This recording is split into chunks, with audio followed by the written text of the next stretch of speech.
Rođena sam u svemiru. Prošlo je skoro 100 godina od nuklearne katastrofe koja je uništila cijeli svijet. Srećom, bilo je preživjelih. Preselili smo se u svemir, točnije u svemirsku postaju, a naš dom je Arka. Sve dok...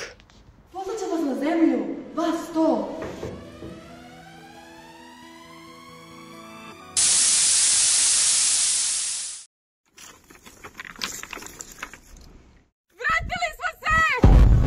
Waking up to ash and dust, I wipe my brow and I sweat my rust. I'm breathing in the chemicals.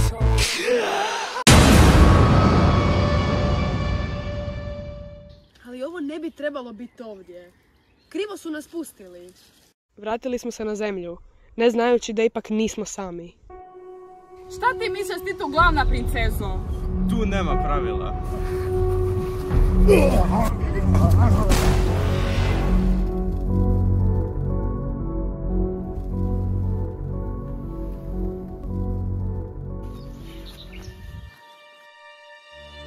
Ljudska sudbina u njihovim rukama. Vjeruj meni, vjeruj njima.